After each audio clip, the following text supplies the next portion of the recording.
Good morning, students. Today we are going to discuss the third part of lesson number 2, Cultural Heritage of India, Handicraft and Fine Arts. These are the points we are going to discuss. Painting, Fine Arts of India, Music. First one is a painting. That till yesterday in the last video you have studied different handicraft forms, that clay work, embroidery, knitting, then that inlay work, enamel work, wooden art, all that. They are all different handicraft work. Today I am going to explain that different art forms. So among all these art forms, painting is the most important one. What is painting? It is an art which can be expressed through lines and colors. Then what is the aim of this painting? To express emotions, that means human feelings, by imitating, seeing and making the pictures of animate. Animate means living and non-living objects of nature through lines and colors. And we have evidence of this painting from the remains of Harappan civilization. Harappan civilization is 5,000 years old. So here I have showed you that they are the pictures, paintings made by primitive man in the case of Bhimbetka in Madhya Pradesh. And we have also got this is the pictures I showed in that first slide, that we have got the pictures of birds and animals in the cave paintings of a primitive man of a stone age from that Bhimbetka in Madhya Pradesh. Then people used to draw geometrical designs and sketches. Then which are the animals pictures we have got, that elephant, rhino, cirrus, then deer, etc. And even that Ajanta Ellora caves, they are situated in Aurangabad in Maharashtra. Inside that case also you can see so many that pictures are there. They are also made by the primitive man. Then picture Ganesha, Rangoli, that we are drawing at the in front of our house at the time of festivals or celebrations. That is also one of the old tradition of India. So what is painting? Which painting is an art which can be expressed through lines and colors. Which art is foremost one? Painting. What is the main aim of painting? To express human emotions by imitating animate and inanimate objects of nature through lines and colors. From where we got that paintings of a primitive man, from that case of Bhimbetka in Madhya Pradesh. And we have got pictures of elephant, rhino and deer, which caves are the incomparable example of paintings, Ajanta and Ellora caves. And the people of India, since ancient time, they used to draw the pictures of a picture Ganesha, Rangoli during the time of festivals and celebration. Now I am going to discuss that fine arts. What is meant by fine arts? That singing, playing, dancing and performing the roles of different characters. That is a drama. That is the unique feature of Indian culture. So what is the unique feature of Indian culture? Singing, playing, dancing and doing the dramas. And that is the special feature of Indian culture. So why they are performing these arts? In order to give entertainment as well as a moral education, good teaching, good lessons. So entertainment with a moral education has been imparted since ancient time through dramas based on the greatest scriptures like Ramayana and Mahabharata. So most of the dramas, they were based on the stories of Ramayana and Mahabharata, and they are giving us entertainment as well as a moral education. That how that Ramayana, how that the brothers should respect their elders. Then Mahabharata also, we are giving some morals or that lessons. Now next, fine art is a music. What is music? And music means music. Indian music is different from that singing different songs. That is by using that different types of musical instruments. And Indian music, it is different from the music of other countries of the world because of its tune, rhythm and harmony. Tal, laya, saying no, that is a tune, rhythm and harmony. So how Indian music is different from the music of other countries?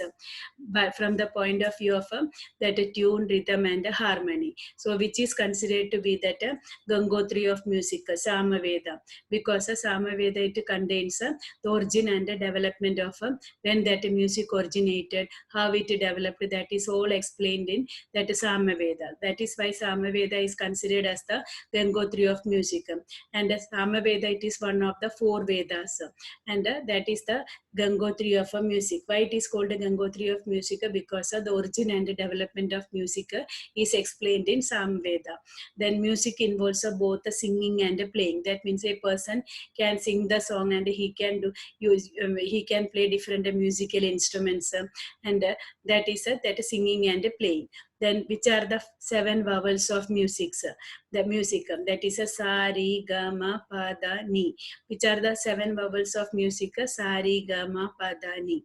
Then Indian music, they are divided into 2 parts, classical music and folk music. So how that Indian music is different from the music of other countries, from the point of view of a tune, rhythm and harmony.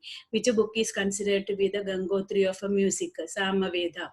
Why? Because we can see the origin and development of music from that Samaveda.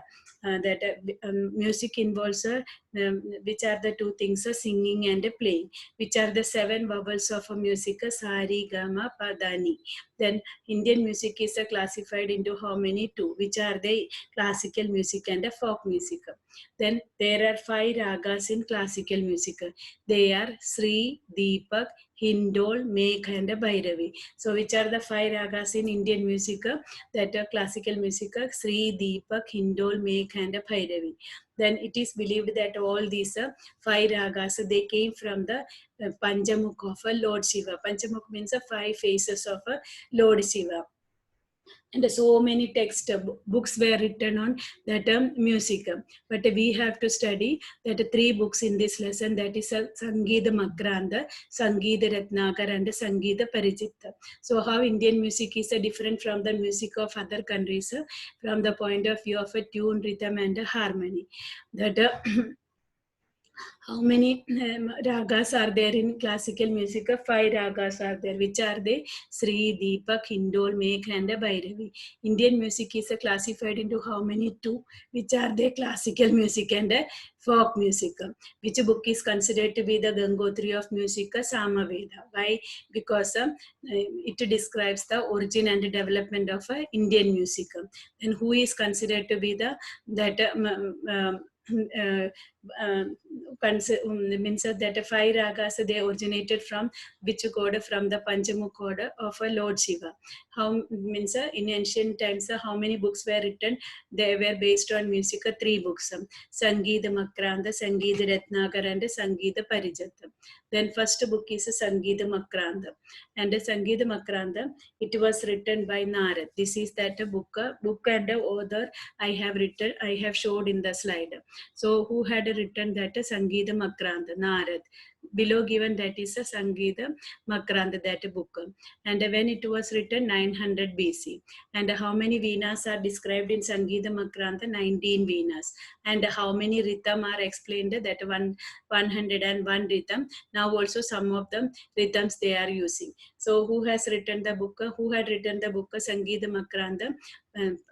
Scholar, that is Narad. His name is Narad.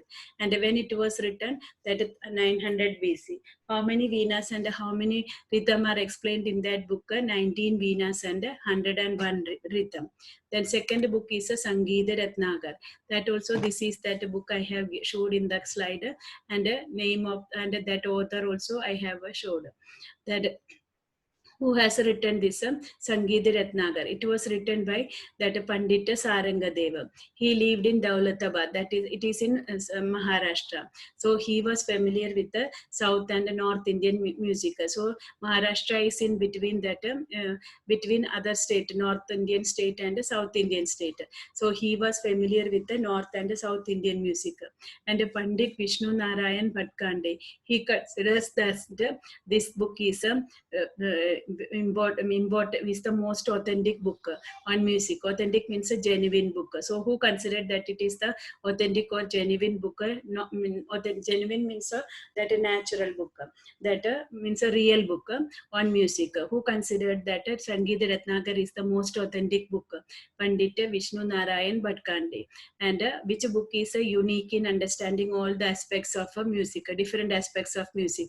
That is a Sangeet Ratnakar. So who wrote that Sangeet Ratnakar? It was written by Pandit Sarangadev. Where did he live? He lived in Daulatabad. So he was familiar with the South and North Indian music. Who considered that this is the most authentic or genuine book? Pandit Vishnu Narayan Bhatkande. And which book is considered to be unique in understanding all the aspects of music? That is Sangeeta Ratnagar. Then Sangeeta Parijata, that also that book I have written, I have showed that it is an important book on music, and it was written by Pandit Ahobale, and when it was written 1665, and this book is based on Northern Hindustani music, and this Pandit Ahobale, he noticed that all the ragas, 5 ragas are there, no, Sri, Deepak, Hindol, Mekh and Bhairavi, they have their own individual identity and characteristics, and he had described 29 types of tunes in his book. So who had written that Sangeeta Parijata? It was written by Pandit Ahobale. When it was written 1665, on which music? Northern Hindustani music. What did he noticed in that book? What did he noted in that? What did he note in that book? He had noted that all the ragas have their own individual identity and characteristics. How many types of tunes are described in that book? That 29 types of tunes. Then during the time, India was ruled by Alauddin Khilji, and during his time there was a famous that a musician. His name was that Amir Khusro. He was a historian, then musician, poet, composer of music. So and he had contributed a lot in the field of music and poetry. That is why he was known as a Tuti Hindor, that a parrot of Indian history. So who was known as a Tuti Hindor, parrot of India, that Amir Khusro. Why? Because of his contribution in music and poetry. You have to learn more about Amir Khusro in lesson number 6 it is. Lesson number 4 it is. Then, so during the time of Alauddin Khilji, which musician was a very famous? Amir Khusro.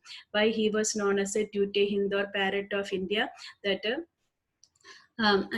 because of his contribution in the field of, he contributed a lot in the field of music and poetry. That was why he was known as a Tute Hindor, that a parrot of India. So during whose period Amir Khusro lived? During the period of Alauddin Khilji. Who was the great famous musician during the time of Alauddin Khilji? Amir Khusro. What he was known as? He was known as a Tute Hindor, parrot of India. Why he was known as a Tute Hindor, parrot of India? Because of his contribution in the field of that music and poetry. Now next one is a Bhakti movement. So during that period, a Bhakti movement started. Bhakti movement means this Bhakti, those who are the members of this Bhakti movement, they started writing or singing that devotional songs. Bhajan saying, no, that is a devotional songs. So in which century that Bhakti movement started?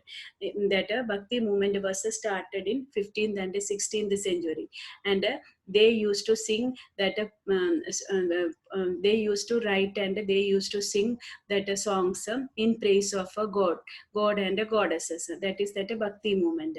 And who were the great Bhakti poets? Chaitanya Mahaprabhu. He was the founder of a Bhakti movement. That this one is the first one is that I showed that their pictures on the slide. First one is Chaitanya Mahaprabhu. Second one is Kabir. Third one is Tulsi Das. Fourth one is Veerabai and Narsingh Mehta. They were the great Bhakti poets. So Bhakti movement started in which century? 15th and 16th century. Who were the great Bhakti poets? Who was the founder of Bhakti movement? Chaitanya Mahaprabhu. Who were the great Bhakti poets? That Chaitanya Mahaprabhu, Kabir, Tulsi Das, Meerabai and Narsingh Mehta. Gujarat's Narsingh Mehta.